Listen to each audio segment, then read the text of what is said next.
للمتقين والصلاة والسلام على من كان نبيا وآدم بين الماء والطين وعلى آله وأصحابه أجمعين أما بعد فأعوذ بالله من الشيطان الرجيم بسم الله الرحمن الرحيم قال الله تعالى في القرآن المجيد والفرقان الحميد فاسألوا أهل الذكر إن كنتم لا تعلمون صدق الله المولانا العظيم وبلغنا رسوله النبي الكريم ونحن على ذلك لمن الشاهدين والشاكرين أن الحمد لله رب العالمين بعده في شان حبيبه الكريم إن الله وملائكته يصلون على النبي يا أيها الذين آمنوا صلوا عليه وسلموا تسليما اللهم صل على سيدنا شفيعنا نبينا حبيبنا طبيبنا معدن الجود والكرام وآله وبارك وسلم صلاة وسلاما عليك يا رسول الله صلى الله تعالى عليه وسلم যাবতীয় প্রশংসা আল্লাহ তাআলার নিমিত্তে যিনি কোন শব্দ দ্বারাই বিশ্বজাহানকে সৃষ্টি করেছেন তারই শুকরিয়া স্বার্থে সবাই জোরে বলেন আলহামদুলিল্লাহ। অতঃপর বিশ্ব জগতের পয়গম্বর রাহমাতাল লিল আলামিন নূরের অবতার দয়ার নবী মায়ার নবী হায়াতুন নবী জিন্দা নবী হাজিরুন নাজির নবী নবী মুহাম্মদুর রাসূলুল্লাহ সাল্লাল্লাহু তাআলা আলাইহি ওয়াসাল্লামের প্রতি কোটি কোটি শামসিদ ধারা ও পারা অর্পিত হোক বর্ষিত হোক সকলে উচ্চ স্বরে এক বাক্যে বলুন আল্লাহুম্মা আমিন। খুতবার পরে পরে পবিত্র কোরআন আল্লাহ তাআলার অটুট সংবিধান পবিত্র কালামুল্লাহ কোরআন শরীফ থেকে একটি আয়াতে কারিমা তেলাওয়াত করেছি। সেই আয়াতের উপরে সংক্ষিপ্ত আকারে টোটাল 15 থেকে 20 মিনিটের মধ্যে আলোচনা বক্তব্য শেষ করে দেব। তার আগে সবাই মিলে জোরে সোরে ভক্তি ভরে নবী মুস্তাফাকে হাজির ও নাজির মেনে একবার দুরূদ শরীফ পাঠ করেন আল্লাহুম্মা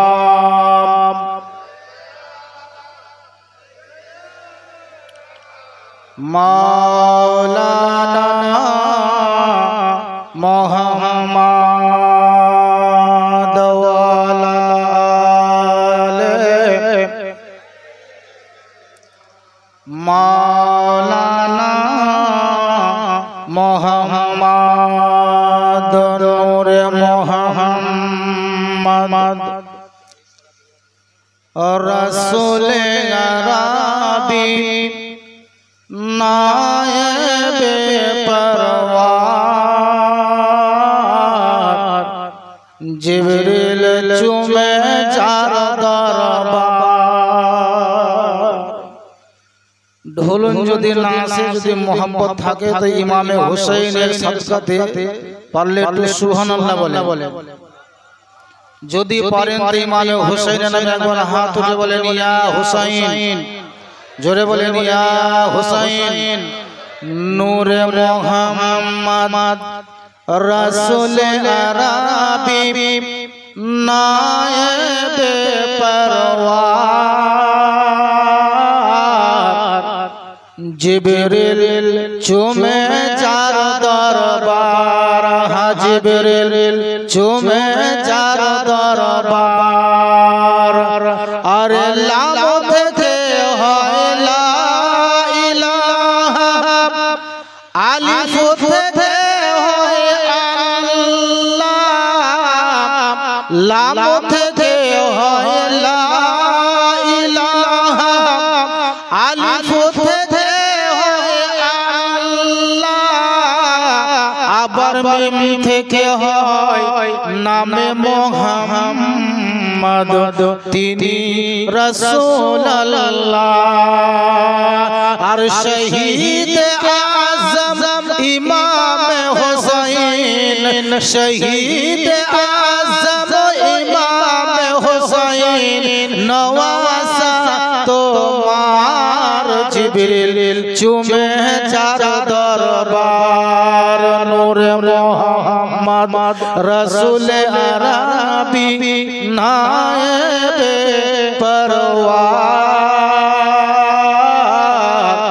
জিবরিল চুমে যার দরবার আল্লাহুম্মা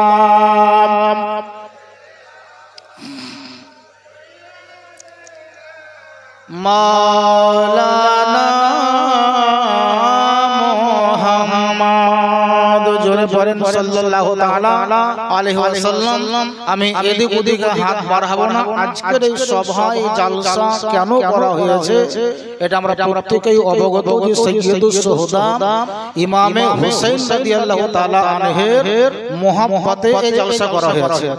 ব্যক্তিগত কোনো মাইয়াতের জন্য নয়, ব্যক্তিগত কোনো ইন্তেকাল করা মরহুম বা মারহুমা মানুষের জন্য নয়, বরং হযরতে ইমামে হুসাইন রাদিয়াল্লাহু তাআলা আনহুর স্মরণে এই জালসা আয়োজন করা হয়েছে। আমরা একটি গ্রাম হিসাবে রূপরামপুর গ্রামের কেউ রোডের দক্ষিণে, কেউ উত্তরে, কেউ মসজিদের বারান্দায়, কেউ বাইরে বসে আছে। এটা একটি রাত। এই রাতটির নাম হচ্ছে আশুরার রাত। কি নাম বললাম? আশুরার রাত। রেখে ভাই ঘুমিয়েছেন নাকি? আপনি বলছেন ঘুমিয়েছেন? ঘুমেন না, বেশি সময় লিব না। এই রাতটির নাম হচ্ছে আশুরার রাত। এই রাতটির যে একটা ফজিলত আছে, রাতটির কিছু আলোচনা মাত্র সংক্ষিপ্ত আকারে দুটো কথা বলবো। আমরা এই মসজিদের বারান্দা থেকে বলে জালসা থেকে বাড়ি চলে যাব, নিজের নিজের রুমে, নিজের নিজের বাড়িতে আমরা গিয়ে ঘুমিয়ে যাব। কিন্তু জিনার অবদানে নূরি মসজিদ পাওয়া গেছে। জিনার অবদানে নবী মুস্তাফার দেওয়া পবিত্র কোরআন পাওয়া গেছে। জিনার অবদানে আমরা 5 ওয়াক্তের নামাজ পেয়েছি। জিনার অবদানে আল্লাহ তাআলার দেওয়া দ্বীন ইসলামে আমরা দীক্ষিত এবং শিক্ষিত হয়েছি। সেই ইমামে হুসাইন তিনি আজকের এই তারিখে, এই রাত্রিতে কি অবস্থায় ছিলেন, তিনার পরিবার বর্গ সহ মাত্র একটি কথাবার্তা বলবো। আমরা সবাই জানি যে হযরতে ফাতেমা ইমামে হুসাইনের মা। হযরতে ফাতেমার বেটা কটা আমাদের জানা আছে? জানা আছে মোটামুটি? কটা বেটা বলেন তো? কটা? 3টা। হাসান, হুসাইন, মুহসিন। ইয়াজিদের নেতৃত্বে ইবনে জিয়াদের অধীনে ইমামে হুসাইন রাদিয়াল্লাহু তাআলা আনহুর উপর যখন প্রেসার পড়লো, ইমামে হুসাইন তিনি মদিনাতুল মুনাওয়ারা মসজিদে নববীর ইমাম ছিলেন। রাত্রির অন্ধকারে ইশার নামাজ পড়ার পর প্রত্যেক নামাজি নিজের নিজের বাড়ি চলে গেল। ইমামে হুসাইন মসজিদের শেষ মুহূর্তে বেরিয়ে উনিও ওনার বাড়ি গেলেন। তদানীনকালে মদিনার যে গভর্নর ছিল, সেই ব্যক্তি ইমামে হুসাইন রাদিয়াল্লাহু তাআলা আনহুর পিছন পিছন ইমামে হুসাইনের বাড়ি দরজায় গিয়ে দাঁড়ালো। ইমামে হুসাইন দরজা লাগাবেন, এই মুহূর্তে দেখছে যে মদিনার গভর্নর ইমামে হুসাইনের বাড়ির দরজায় দাঁড়িয়ে। ইমামে হুসাইন জিজ্ঞাসা করছে, কি ব্যাপার, তুমি এত রাত্রিতে বাড়ি না গিয়ে তুমি আমার বাড়ির দরজায় রাত্রিতে কেন এসেছো? ওই মদিনার গভর্নর দাঁড়িয়ে হাত জোর করে বলছে, হুজুর এই এত রাত্রিতে আপনার দরজায় আমি এসেছি, তার মানে আমি আমার ব্যক্তিগত স্বার্থের জন্য এসেছি, তা আসিনি। ইমামে হুসাইন রাদিয়াল্লাহু তাআলা আনহু জিজ্ঞাসা করলেন, কেন এসেছো ব্যক্ত করো। মদিনার গভর্নর যিনি ছিলেন তিনি বলছেন, হুজুর আজকে যে প্রস্তাবটা আমি আপনার কাছে ব্যক্ত করব, আমি নিজের মুখ দ্বারাই বলার ক্ষমতা বা সাহস হয় না, আমাকে বড় লজ্জিত ভাব হচ্ছে, আমি আমার অন্তর থেকে বলতে চাই না। হযরত ইমামে হুসাইন রাদিয়াল্লাহু তাআলা আনহু তিনি বললেন, তুমি নির্দ্বিধায় নির্বাধায় তুমি তোমার মনের কথা ব্যক্ত করে আমাকে বলো, আজকে রাত্রিতে কেন এসেছো? মদিনার গভর্নর হযরত ইমামে হুসাইন রাদিয়াল্লাহু তাআলা আনহুর নিকটে পকেটের ভিতর থেকে একটা পত্র বাহির করলেন। ওই পত্রতে যাহা কিছু লেখা ছিল, মদিনার গভর্নর হযরত ইমামে হুসাইনকে বলছে, হুজুর আজকে আমার কাছে একটা পত্র এসেছে, ওই পত্রতে যা কিছু লেখা আছে এই লেখা কথাটা মাত্র আপনার কাছে আমি ব্যক্ত করার জন্য এসেছি। হযরত ইমামে হুসাইন রাদিয়াল্লাহু তাআলা আনহু তিনি বললেন, তুমি নির্দ্বিধায় বিনা বাধাতে তোমাকে স্বাধীনতা দিলাম, তুমি তোমার পত্রতে যেটা লেখা আছে ওই লেখা কথাটি তুমি আমাকে পড়ে শুনিয়ে দাও।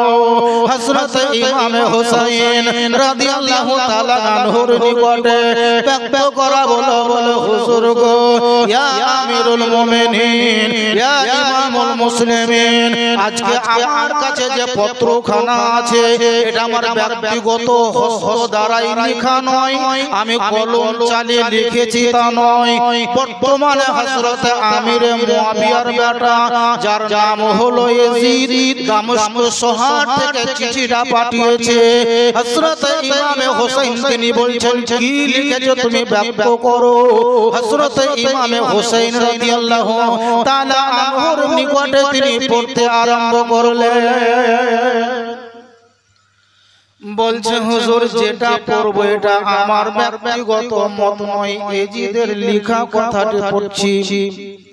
ওই পত্রতে লেখা কথাটা বলা শুরু হলো, বলে হুজুর আপনি বর্তমানে মসজিদে নববীর ইমাম, কিন্তু ইয়াজিদের বক্তব্য ইমাম হিসাবে ইয়াজিদকে মেনে নিতে হবে, আর খলিফা হিসাবে ইয়াজিদের জন্য বায়াত গ্রহণ করতে হবে। হযরত ইমামে হুসাইন তিনি বলেছিলেন, শোনো, জমিন আসমান যদি এক করে দেওয়া হয়, গোটা পৃথিবী যদি আমার নামে হস্তদয় করা হয়, আমি নবী মুস্তাফার নাতি হায়দারের বেটা ফাতেমার সন্তান আমি ইমামে হুসাইন ইয়াজিদকে খলিফা বলে মানব না। এই ব্যক্তি বলল, বলে হুজুর যদি আপনি তাকে খলিফা বলে না মেনে নেন, তবে আপনাকে মদিনাতেও থাকতে দেওয়া হবে না। ইমামে হুসাইন বললেন, শোনো, এই মদিনা নয়, আমাকে যদি দুনিয়া ছেড়ে চলে যেতে হয় তবু আমি ইয়াজিদকে খলিফা বলে মানব না। শেষ কথা বলে দিল, তুমি যেটা করার করো গো, আমি তাকে খলিফা বলে মানব না। এই সিদ্ধান্তের উপরে অটল থেকে হযরত ইমামে হুসাইন শেষ পর্যন্ত তিনি মদিনাকে বর্জন করে মক্কাকে ভায়া করে তিনি চলে গেলেন কোথায়? কুফা নগরে। বিস্তারিত আলোচনা করা যাবে না। আজকে মুহররম মাসের কয় তারিখ বলেন তো? কয় তারিখ? 10 মুহররম মাসের 10 তারিখ। ঠিক আজকের এই রাত্রিতে আমরা সবাই ঘুমিয়ে যাব, কিন্তু ইমামে হুসাইন রাদিয়াল্লাহু তাআলা আনহুর চোখে ঘুম নাই। কারবালার ময়দানে এক প্রান্তে ইয়াজিদের ইবনে জিয়াদের নেতৃত্বে যারা এসেছিল তাদের খিমা, আর অপর দিকে হযরত ইমামে হুসাইন রাদিয়াল্লাহু তাআলা আনহুর খিমা তৈরি করা আছে। গভীর রাত, ইবনে জিয়াদের নেতৃত্বে যারা এসেছিল তারা সবাই ঘুমিয়ে গেল। কুফা নগরের সব মানুষ ঘুমিয়ে গেছে। আমার প্যারা ইমামে হুসাইন রাদিয়াল্লাহু তাআলা আনহুর চোখে যেন ঘুম নাই। তিনি গভীর রাত্রিতে চন্দ্রের একটু আলো বা আপনার রোশনি পাওয়ার কারণে হযরত ইমামে হুসাইন খিমার ভিতর থেকে বাহির হলেন, আর তিনার লাগতে জিগর করে নজর কলেজার টুকরা হযরত ইমামে আলী আকবরকে ডাক দিলেন। ডাক দেওয়ার পরে বলছে, বেটা ইমামে আলী আকবর, রাত্রিতে আমাদের জন্য আজকে আরাম করা রাত্রি নয় রে বেটা, এই রাত্রি আমরা চলো কেউ ঘুমাবো না। হযরত ইমামে হুসাইন রাদিয়াল্লাহু তাআলা আনহু তিনি খিমার ভিতর থেকে বেরিয়ে যে সমস্ত খিমাগুলা ছিল ওই খিমার ভিতরে হযরত উম্মে রুবাব আছেন, হযরত শহরবানু আছেন, হযরত সাকিনা আছে, হযরত যায়েনাব আছে। ইমামে হুসাইন রাদিয়াল্লাহু তাআলা আনহু রাত্রির অন্ধকারে সমস্ত খিমাগুলাকে দর্শন করছেন, কে কোন অবস্থায় আছে দেখার জন্য। হযরত ইমামে হুসাইন তিনি প্রত্যেকটা খিমার ভিতরে গিয়ে খবর নিলেন। হযরত ইমামে হুসাইন রাদিয়াল্লাহু তাআলা আনহু তিনি তিনার বুবু হযরত যায়েনাবকে ডাক দিলেন, বলে বুবু যায়েনাব গো, একটু তুমি খিমার ভিতর থেকে বেরিয়ে আসো, তোমার সঙ্গে দুটো কথাবার্তা বলবো। ইমামে হুসাইনের নিজের বেটি যিনার নাম হলো হযরত সাকিনা, হযরত ইমামে হুসাইন তিনার বেটি হযরত সাকিনা রাদিয়াল্লাহু তাআলা আনহুকে এক জায়গায় ডাকা হলো। বেরাদার হযরত ইমামে হুসাইন রাদিয়াল্লাহু তাআলা আনহু বড় দুঃখের সহিত প্রকাশ করলেন, বলে বুবু যায়েনাব গো, আজকে রাত্রিতে আমরা কেউ ঘুমাতে পাবো না। গত রাত্রিতেও তো আমরা ঘুমাতে পাইনি, দিনের বেলায় আরাম করা হয়নি, বলে বুবু যায়েনাব আজকে রাত্রিতে আমরা কেউ ঘুমাবো না, দুনিয়ার মানুষ ঘুমাবে রে, আর আমরা সবাই মিলিত ভাবে আমার নবী নানা মুস্তাফার কাছ থেকে পাওয়া ইসলামের জন্য সুরক্ষিত হয়ে দাঁড়াবো। আল্লাহুম্মা সাল্লি আলা পাখাটা ঘুরে দাও, পাখা ঘুরে দাও, পাখা যাবে না। মুহাম্মদ ওয়ালা আলে মাওলানা মুহাম্মদ, জোরে বলেন সাল্লাল্লাহু তাআলা আলাইহি ওয়াসাল্লাম। হযরত ইমামে হুসাইন হযরত সাকিনাকে ডাকার পরে বললেন, বেটি সাকিনা গো, আমরা যেদিন মদিনাকে বর্জন করে দিয়ে সম্পদ হিসাবে তেমন কিছু নিয়ে আসিনি, রাস্তায় চলার অবস্থায় যদি নামাজের টাইম হয়, মাঠে ঘাটে যেখানে একটা মুসাল্লা বিছিয়ে নামাজ পড়া যাবে, এই নামাজ পড়ার জন্য মুসাল্লা সঙ্গে করে নিয়ে এসেছিলাম। হযরত ইমামে হুসাইন তিনি বলছেন, বলে বেটি সাকিনা গো, আমরা যে কোরআনের জন্য ইসলামের বাঁচাবার জন্য যেন ময়দানে চলে এসেছি, নবী আল্লাহ তাআলার দেওয়া নবী মুস্তাফার কাছ থেকে পাওয়া 30টি পারা কোরআন শরীফ আমরা এনেছি রে বেটি সাকিনা, তুমি খিমার ভিতর থেকে যাও আর মুসাল্লার উপরে বসো, আর আল্লাহর পবিত্র কোরআনটা তুমি সামনে নিয়ে আসো। বেরাদার আমার প্যারা ইমামে হুসাইন রাদিয়াল্লাহু তাআলা আনহু তিনি বললেন, আজকে রাত্রিতে যদি তোমরা পারো তো জিকির আজকারের মধ্যে রাত্রিটা তোমরা কাটিয়ে দাও। আমার প্যারা ইমামে হুসাইন রাদিয়াল্লাহু তাআলা আনহু হযরত যায়েনুল আবেদিনকে বলছেন, বেটা যায়েনুল আবেদিন রে, তুমি তো রোগাক্রান্ত রে বেটা, যদি পারো তুমি খিমার ভিতরে আমার আল্লাহর জিকির আজকারে তুমি অংশগ্রহণ করো। আলী আকবরকে বলছে বেটা আলী আকবর গো, বিছানাতে না ঘুমিয়ে যদি তুমি পারো আল্লাহর পবিত্র কোরআনটা পড়তে আরম্ভ করো। উম্মে রুবাল শহর বানুকে বলা হলো তোমরা সবাই নিজের নিজের খিমাতে আল্লাহর কাছে দুয়াতে শামিল হয়ে যাও। জোরে বলেন সুবহানাল্লাহ। মুসাল্লা বিছা হলো। হযরত সাকিনা ইমাম হুসাইনের বেটি পবিত্র কোরআন শরীফটা নিয়ে বসেছেন। আমার প্যারা ইমাম হুসাইন নিজের বেটি সাকিনাকে কোরআন পড়াবে। বাবা রেহেলের উপরে কোরআন শরীফটা রাখা আছে। কোরআন শরীফের পাতা উল্টিয়ে ইমাম হুসাইন সাকিনাকে বলছে বেটি সাকিনা রে, কোরআন শরীফটা পড়ো রে বেটি। ইমাম হুসাইন কোরআন পড়াতে লাগলেন। বাবা আমার লাগতে জিগার নূরে নজর ইমাম হুসাইনের বেটি সাকিনা কোরআন শরীফটা পড়তে আরম্ভ করেছে। বাবা আর হঠাৎ করে দেখা গেল ওই কোরআন শরীফের উপরে যেন কোথা থেকে এক ফোঁটা পানি পড়ে গেল। হযরত সাকিনা মনে মনে চিন্তা করলে ওগো রব্বুল আলামিন, পানির জন্য আমার ছোট ভাই আলী আসগর ছটফট করেছিল।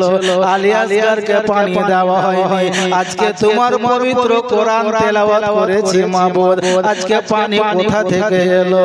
খিমার উপর দিকে মাথা উঠিয়ে দেখলেন, দেখা গেল পানি পড়েনি, বরং আমার প্যারা ইমাম হুসাইনের চোখের পানি পড়ে গেছে। হযরত সাকিনা ইমাম হুসাইনের চোখের পানি পড়া দেখে ফুপরে ফুপরে কান্না করে শুরু করলেন। জিজ্ঞাসা করছেন আব্বা গো, গত রাত্রিতে আপনার চোখ থেকে পানি ঝরেনি, এখন পবিত্র কোরআন পড়াতে গিয়ে আপনার চোখের পানি কেন ঝরে গেল? আমার প্যারা ইমাম হুসাইন রাদিয়াল্লাহু তাআলা আনহু ইমামে হযরত সাকিনাকে বলছেন, বলে বেটি সাকিনা রে, আমি তোমার পিতা ইমাম হুসাইন, আমি সবই জানতে পারছি রে বেটি, আমি সব জানতে পেরেছি রে বেটি। আজকে তোমাকে আমি কোরআন শুরু করালাম, আজকে তোমাকে কোরআন পড়াতে লাগলাম। বেটি সাকিনা, এই কোরআনকে বাঁচাবার জন্য আমি হুসাইন আর কারবালার ময়দানে যাব, মাথায় পাগড়ি ধারণ করব, আর তরবারি নিয়ে দুলদুল ঘোড়ার উপরে চাপবো রে বেটি। আজকে তোমাকে কোরআন শুরু করালাম, আমি হুসাইন তোমাকে হয়তো আর কোরআন পড়াতে পারবো না। শেষবারের মতো কোরআন পড়ালাম রে বেটি। হযরত সাকিনা ইমাম হুসাইনকে বলছেন, বলে আব্বা গো, আজকে যদি তুমি আমাদেরকে ছেড়ে চলে যাও, আজকে যদি তুমি আমাদেরকে এতিম বানিয়ে দাও, আমরা কার সঙ্গে মদিনায় যাব? ইমাম হুসাইন বাবা আজকের এই রাতে, আজকের এই টাইমে খিমার ভিতরে কোরআন পড়ালেন। ইমামে হুসাইন তিনি আলী আকবরকে ডাক দিলেন, বলে বেটা আলী আকবর, একটু আমার সঙ্গে খিমার ভিতর থেকে বাহির হও রে বেটা। হযরত ইমাম আলী আকবর তিনি বেরিয়ে এলেন। রাত্রির অন্ধকারে দুই বাপ এবং ছেলে মিলে খিমার ভিতর থেকে বেরিয়ে ময়দান কত লম্বা চওড়া আছে, রাত্রিতে দেখতে কেমন হয়। হযরত ইমামে হোসেন ওই কারবালার ময়দানটা দর্শন করেছিলেন। দেখতে দেখতে হযরত ইমামে হোসেন হযরত আলী আকবরকে বলছেন, বলে বেটা আলী আকবর গো, আমাদের খিমাতে তোমাদের মা ছিল, তোমার মা তো খিমার ভিতরে আছে, তোমার ফুফু যায়েনব তো খিমার ভিতরে আছে রে বেটা। আবার লাগতে জিগার আমার সাকিনা সেও যেন খিমার ভিতরে আছে রে বেটা। তবে তুমি দেখো ওই কারবালার ময়দানে যেন কোনো একটা নারী বোরকা পরে দাঁড়িয়ে আছে। মাত্র 3 মিনিট সময় নেব। হযরত ইমামে হোসেন তিনি বলেন, যাও বেটা দেখো তো কারবালাতে কোনো মহিলা দাঁড়িয়ে আছে, তুমি যাও গিয়ে দেখো মেয়েটি কে, তার পরিচয়টা তুমি দেখে এসো। ঠিক আজকের এই রাত্রিতে, আগামী কালকে কারবালার ময়দানে সকালে যাবেন, রাত্রিতে হযরত ইমামে আলী আকবর গুটি গুটি পায়ে কারবালার ময়দানে গেলেন। একটু দূর থেকে দেখছে বোরখা পরা নারীটাকে চিনতে পারে না, আর একটু এগিয়ে গেলেন, বুঝতে পারা যায় না, আর একটু নিকটবর্তী হলেন হযরত ইমামে আলী আকবর। ওই জায়গাতে গিয়ে বোরখা পরা মহিলাকে চিনতে পারে না। শেষ পর্যন্ত হযরত ইমামে আলী আকবর তিনি জানতে চাইলেন, তুমি কে, কোথা থেকে তুমি এসেছো? কিতাবের মধ্যে লেখা আছে আবার শহীদ ইবনে শহীদ উর্দু ভাষায় কিতাব, এবং একটি কিতাব আছে খুতবাতে মুহররম। এই কিতাবের মধ্যে লেখা আছে আজকের এই রাত্রিতে কারবালার ময়দানে বোরখা পরিধান করা একজন মহিলা, সুবহানাল্লাহ, কারবালার ময়দানে পড়ে থাকা ছোট ছোট পাথর গুলাকে, ছোট ছোট কাঁটা গুলাকে, ছোট ছোট কাঁকর গুলাকে, খোঁজ গুলাকে কারবালার ময়দান থেকে একটা একটা করে উঠায়, আর তিনি নিজের আঁচলের মধ্যে সীমাবদ্ধ রাখে। হযরত ইমামে আলী আকবর তিনি বলছেন, ওগো মহিলা, তুমি কে, তোমাকে চিনতে পারি না, তোমার বাড়ি কোথায় আমি বলতে পারবো না, তোমার নাম কি আমার জানা নাই, তবে যদি এতটুকু তুমি সুযোগ দিতে, তুমি তোমার পরিচয়টা দিলে আমি আমার আব্বা ইমামে হোসেনকে জানিয়ে দিতাম। যখনই হযরত ইমামে আলী আকবর পরিচয় জানার জন্য বললেন, ওই বোরখা পরিধান করা মহিলা হযরত ইমামে আলী আকবরকে নিজের কাছে ডাকলেন, ডাকার পরে মুখে চোখে বসা দিলেন। বসা দেওয়ার পরে বলছে, বেটা ওরে আমার লাগতে জিগার নূরে নজর আলী আকবর, যে ইমামে হোসেন মদিনাকে বর্জন করে চলে এসেছে রে, যে ইমামে হোসেন আজকে কারবালার ময়দানে পৌঁছে গেছে, ওরে ইমামে আলী আকবর, যে ইমামে হোসেন তোমাকে আমার কাছে পাঠিয়েছে, ওটা আমি তোমাকে পরিচয়টা দিচ্ছি রে বেটা। যে ব্যক্তি তোমাকে পাঠিয়েছে তার নাম হলো ইমামে হোসেন। ও আলী আকবর, আমি ইমামে হোসেনের মা, আমার নাম হলো ফাতেমা। জোরে বলেন সুবহানাল্লাহ। ইমামে আলী আকবর মদিনার কথা মনে পড়ে গেল, জিজ্ঞাসা করছে, বলে দাদি আজকে দুনিয়ার মানুষ সব ঘুমিয়েছে গো, তুমি তো মদিনাতে আরাম করছিলে, তোমার চোখে কি ঘুম নাই, তুমি কি শান্তি পাওনি গো দাদি? হযরত ফাতেমা বলছে, রে আলী আকবর, আজকে আমি কারবালার ময়দানে এসেছি, তোমার পিতা ইমামে হোসেনকে আমার তরফ থেকে সালামটা বলে দিও। হযরত ইমামে আলী আকবর জিজ্ঞাসা করছিলেন, বলে আপনি তো মদিনা থেকে চলে এসেছেন গো, কিন্তু এই কারবালার ময়দানে পড়ে থাকা পাথরগুলোকে কেন আপনি আঁচলে জমা করছেন? কারবালার ময়দানে পড়ে থাকা এই কাঁকরগুলোকে কেন আঁচলে জমা করেন? হযরত ফাতেমা বলছে, বলে আলী আকবর শুনো গো, আমি জননী মা, আমার বেটা ইমামে হোসেন কোরআনকে বাঁচাবার জন্য রে আমার বেটা ইমাম হোসেন কালেমাকে বাঁচাবার জন্য গো আমার বেটা হোসেন ইসলামকে বাঁচাবার জন্য আগামী কাল শুক্রবারে মাথায় পাগড়ি পরিধান করে তরবারি হাতে ধারণ করে দুলদুল ঘোড়ার উপরে চেপে কারবালার ময়দানে রওনা হবে যতক্ষণ পর্যন্ত আমার বেটার শক্তি থাকবে ততক্ষণ পর্যন্ত তরবারি চালাবে আর শেষ মুহূর্তে আমার বেটা ইমাম হোসেন এই কারবালার ময়দানে পড়ে যাবে আমি মা আমার বেটা পড়ে যাওয়া সহ্য করতে পারবো না ওরে বেটা আলী আকবার আমার লাখে জিগার নূরে নজর ইমাম হোসেন আগামী কাল এই জায়গাতে পড়ে যাবে আর আমি যেখান থেকে পাথরগুলো উঠিয়ে নিয়েছি রে এই জায়গাতে হোসেনকে চিৎ করে শুইয়ে দেওয়া হবে আমার বেটা হোসেনের সিনার উপরে বসবে তরবারি চালাবে হুকুমের উপরে আমি মা কেমন করে সহ্য করব একদিকে তরবারি চলবে আর অপর দিকে নিচে পড়ে থাকা পাথর কাঁকর গোলাম আমার বেটা হোসেনের পিঠে গাঁথা যাবে আমি মা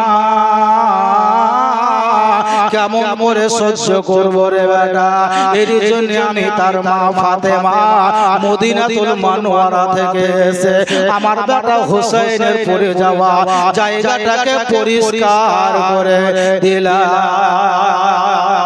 আল্লাহুম্মা সাল্লি আলা